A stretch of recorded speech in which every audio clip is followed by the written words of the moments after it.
बहू, कल मेरी बेटी और दामाद आ रहे हैं।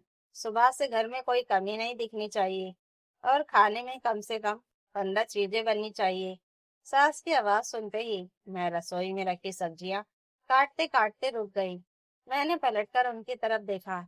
माँ जी के चेहरे पर ऐसा भाव था जैसे वह कोई साधारण काम नहीं बल्कि पूरे घर की परीक्षा मुझे दे रही हो। मैंने धीरे से पूछा, माँ जी, कल कितने बजे तक नाश्ता और खाना तैयार करना है? उन्होंने तुरंत कहा, दोपहर के खाने तक सब कुछ तैयार होना चाहिए। मेरी बेटी और दामाद पहली बार इतने दिनों बाद घर आ रहे हैं। उन्हें ऐसा नहीं लगना चाहिए कि अपनी बेटी की ससुराल में खातिरदारी नहीं हुई। मैंने सिर हिलाया, लेकिन मेरे मन में दूसरी चिंता चल रही थी। मैंने कहा, माँ जी, कल आरब का भी जरूरी एग्जाम है। उसकी परीक्षा सुबह 9 बजे है और सेंटर हमारे घर से करीब आधे घंटे दूर है। मुझे उसे लेकर जाना पड़ेगा। सासू माँ ने बिना मेरी तरफ देखे कहा, तो रोहित को भेज देना। मैंने कहा, रोहित की कल ऑफिस में जरूरी मीटिंग है। उन्होंने पहले ही कहा है कि छुट्टी नहीं मिल पाएगी। माँ जी ने सब्जी की टोकरी मेरी तरफ खिसकाते हुए कहा, तो आज रात ही सारी तैयारी कर लेना। सुबह जल्दी उठ जाना। हमारे जमाने में भी बच्चे होते थे और घर के काम भी होते थे। इतना तो कर ही सकती हो। मैंने कुछ नहीं कहा। मैं जानती थी कि बहस करने से बात और बढ़ेगी। मेरा बेटा आरव 8वीं कक्षा में था और अगले दिन उसका सालाना गणित का पेपर था। पिछले कुछ दिनों से वह उसी की तैयारी कर रहा था। गणित उसके लिए थोड़ा मुश्किल था और वह मुझसे बार बार सवाल पूछकर पढ़ता था। रात को वह मेरे पास आकर बोलता था, मम्मा, कल आप मेरे साथ चलोगी ना? मुझे सेंटर पर अकेले जाने में डर लगता है।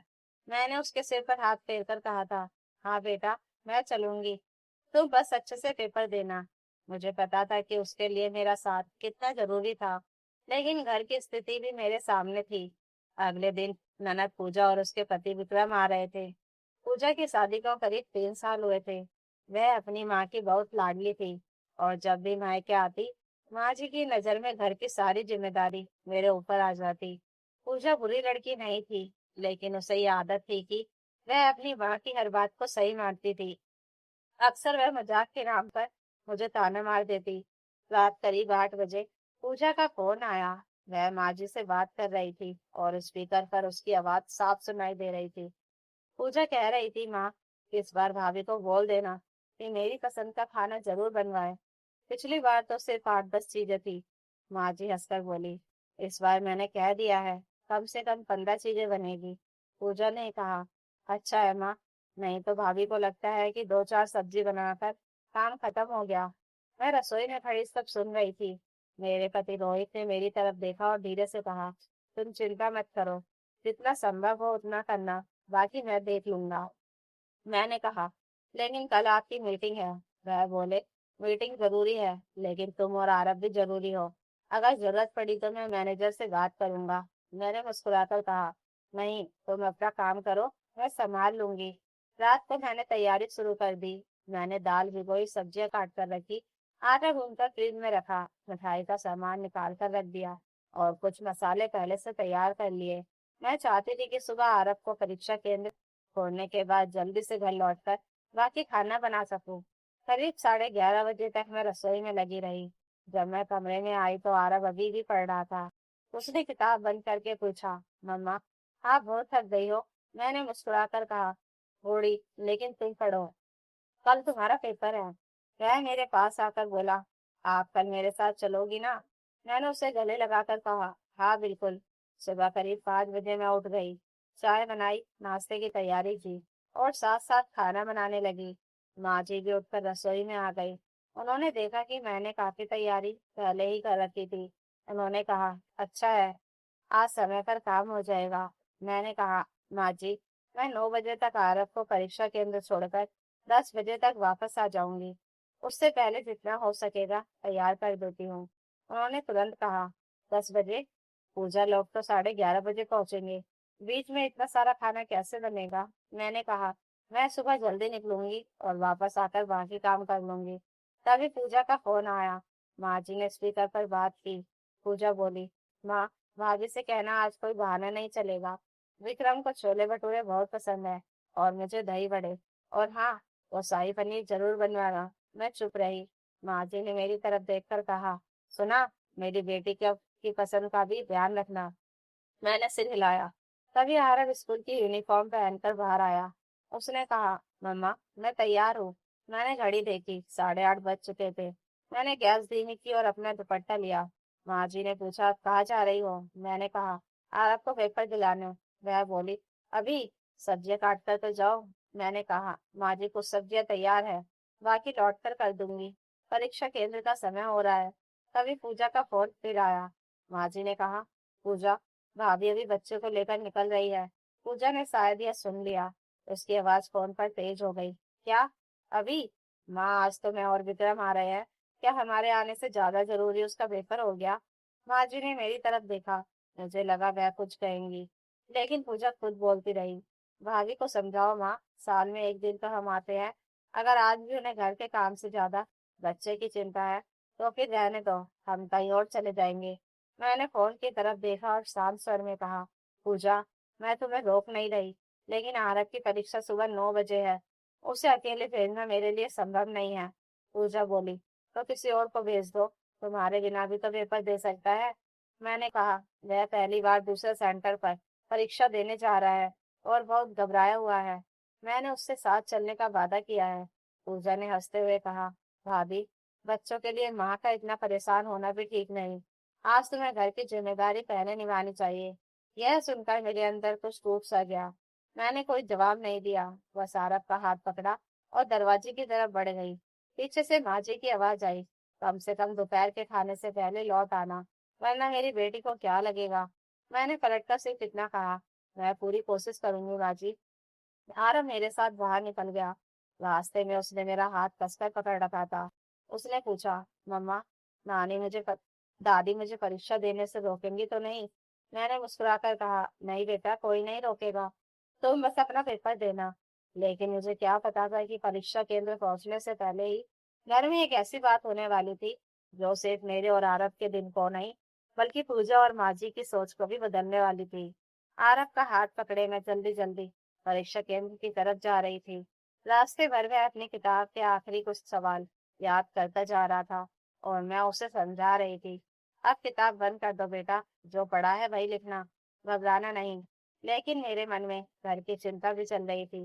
गैस पर छोले चढ़े थे, दही बड़े के लिए दाल तैयार थी, पनीर काट कर रखा था और बाकी सब्जियां की तैयारी भी अधूरी थी। मुझे पता था कि वापस पहुंचते ही मुझे बिना रुके काम करना पड़ेगा। फिर भी उस समय मेरे लिए आरव का पेपर सबसे जरूरी था। परीक्षा केंद्र के बाहर काफी बच्चे और उनके माता पिता खड़े थे। आरव पहली बार इतने बड़े सेंटर पर परीक्षा देने आया था, इसलिए वह थोड़ा घबराया हुआ था। उसने मेरा हाथ पकड़कर पूछा, मम्मा, आप बाहर ही रहोगी ना? मैंने कहा, हाँ, जब तक तुम्हारा पेपर खत्म नहीं हो जाता। वह अंदर चला गया। मैं गेट के बाहर बैठ गई और घड़ी देखने लगी। तभी मेरे फोन पर माँ जी का फोन आया। मैंने उठाया तो वह गुस्से में बोली, काव्या, तुम कितने बजे तक लौटोगी? पूजा लोग बस पहुंचने वाले हैं। मैंने कहा, माँ जी, पेपर 12 बजे तक है, मैं उसके बाद तुरंत निकलूंगी। वह बोली, 12 बजे? फिर खाना कब बनेगा? मैंने पूजा से कह दिया है कि सब कुछ तैयार रहेगा। मैंने शांत होकर कहा, माँ जी, मैंने रात में काफी तैयारी कर दी थी, मैं वापस आते ही बाकी काम कर दूंगी। वह बोली, तुम्हें पता है मेरी बेटी कितने दिनों बाद आ रही है? आज अगर खाने में कमी रह गई तो उसे कितना बुरा लगेगा। मैंने कहा, मैं पूरी कोशिश करूंगी। फोन कट गया। कुछ देर बाद पूजा का मैसेज आया, भाभी, अगर आप समय पर नहीं पहुंच सकती तो बता दीजिए, हम बाहर खाना खा लेंगे। मैंने कोई जवाब नहीं दिया। मुझे लगा बहस करने से कोई फायदा नहीं होगा। करीब 10:30 बजे आरव का स्कूल का एक शिक्षक गेट के बाहर आया। उन्होंने मुझे पहचान कर कहा, आप आरव की मम्मी हैं? मैंने हाँ कहा। उन्होंने बताया कि कुछ बच्चों को प्रश्न पत्र के एक हिस्से को लेकर परेशानी हो रही है और परीक्षा सामान्य समय से थोड़ा आगे खिंच सकती है। मैं घबरा गई। मैंने पूछा, सर कितना समय लगेगा? उन्होंने कहा, शायद आधा घंटा ज्यादा। मेरे दिमाग में घर का खाना घूमने लगा। मैंने तुरंत रोहित को फोन किया। उन्होंने मीटिंग के बीच से फोन उठाया। मैंने कहा, हाँ, आपका पेपर शायद आधा घंटा ज्यादा चलेगा, घर पर खाना भी बनाना है। रोहित ने कहा, तुम बच्चे के साथ रहो, मैं ऑफिस से निकलने की कोशिश करता हूँ। मैंने कहा, तुम्हारी मीटिंग है, मत छोड़ना, मैं संभाल लूंगी। उन्होंने थोड़ी सख्ती से कहा, काव्या, हर चीज अकेले संभालना तुम्हारी जिम्मेदारी नहीं है। जरूरत पड़ी तो मैं माँ और पूजा से बात करूंगा। मैं कुछ कहती उससे पहले उनकी मीटिंग की आवाज आने लगी और फोन कट गया। लगभग 12:15 पर आरव बाहर आया। उसके चेहरे पर थकान थी, लेकिन वह मुस्कुरा रहा था। उसने मुझे देखते ही कहा, मम्मा, पेपर अच्छा हुआ। मैंने उसे गले लगा लिया। उस एक पल में सुबह की सारी चिंता वैसे थोड़ी देर के लिए गायब हो गई। मैंने पानी दिया और हम जल्दी जल्दी घर की तरफ निकल पड़े। रास्ते में आरव ने पूछा, मम्मा, घर पर मेहमान आए हैं? मैंने कहा, हाँ बेटा, तुम्हारी बुआ और फूफा आए हैं। उसने पूछा, आपने उनके लिए खाना बनाया? मैंने मुस्कुराकर कहा, हाँ, कुछ तैयारी की है, लेकिन घर पहुंचते ही मुझे अंदाजा हो गया कि स्थिति मेरी सोच से ज्यादा खराब थी।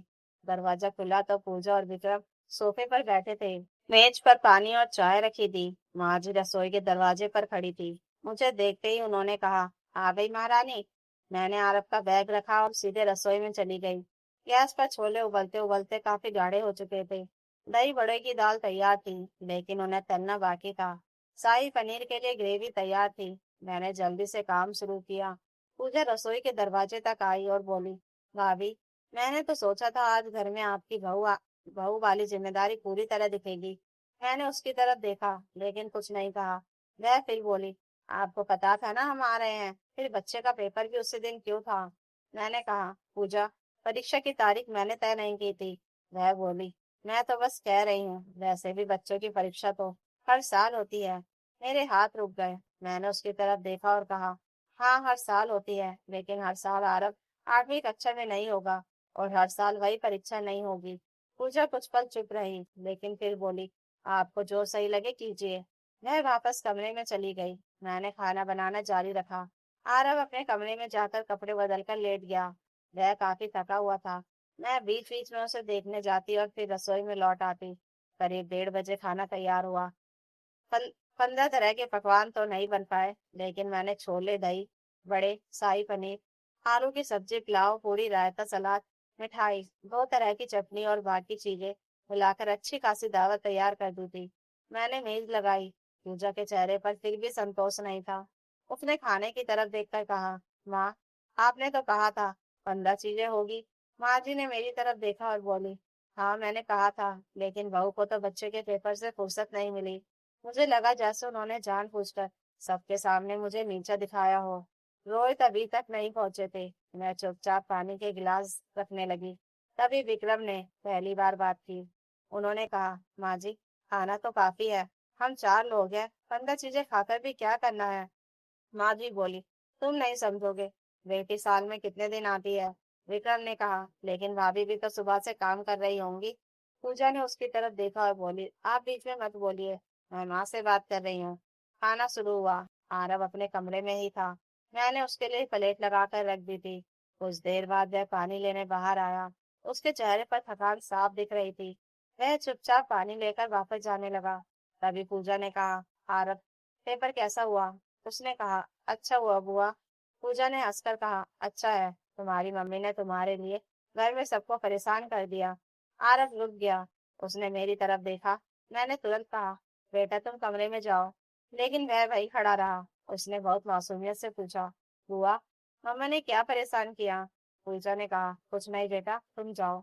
आरव ने धीरे से कहा, मम्मा सुबह से मेरे लिए दौड़ रही थी। रात में भी पढ़ाते पढ़ाते खाना बना रही थी। अगर वो मेरे साथ नहीं आती तो मैं पेपर नहीं दे पाता। कमरे में अचानक सन्नाटा हो गया।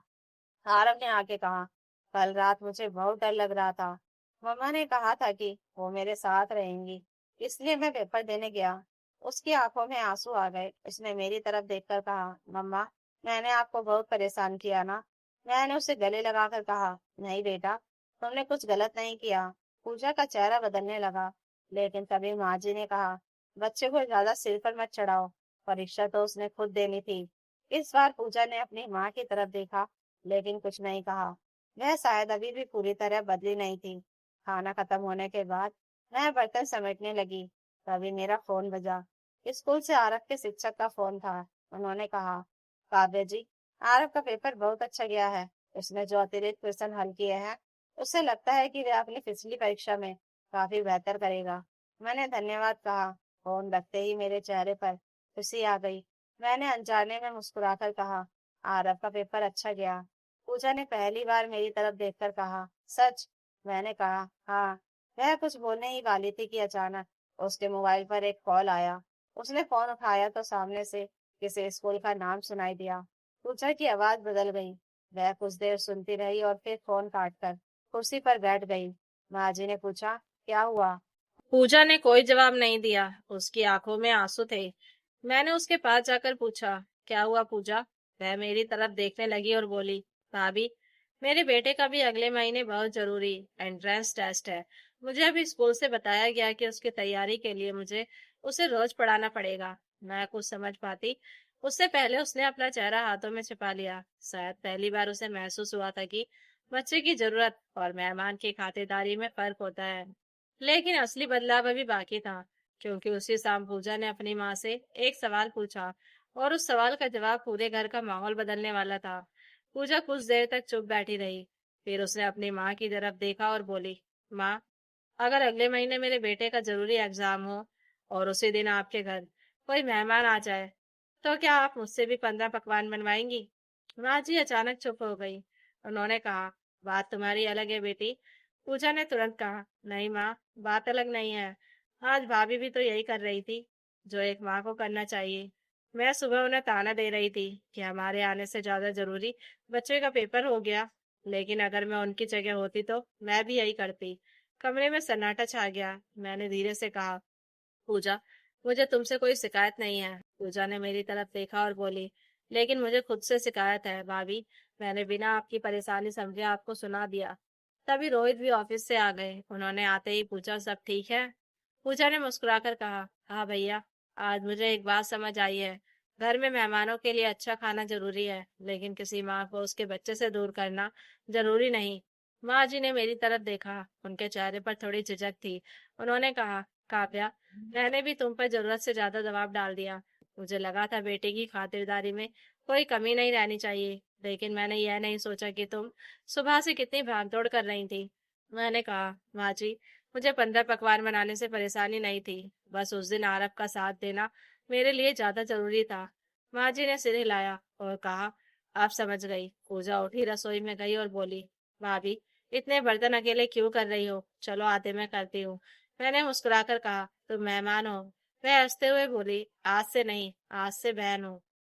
मैं हम दोनों रसोई में काम करने लगे। बाहर आरव अपनी किताब लेकर बैठा था और रोहित उसके पेपर के बारे में पूछ रहे थे। उस दिन खाने में 15 चीजें नहीं बनी थी, लेकिन घर में पहली बार किसी ने समझा था कि बहू की जिम्मेदारी सिर्फ रसोई तक नहीं होती। वह एक माँ भी है, एक पत्नी भी, और इस घर की अपनी जिंदगी रखने वाली इंसान भी। तो दोस्तों, अगर आपको यह कहानी अच्छी लगी हो तो कमेंट करके जरूर बताइएगा, और नई कहानियों के लिए चैनल को सब्सक्राइब जरूर कर लीजिएगा। Thank you for watching.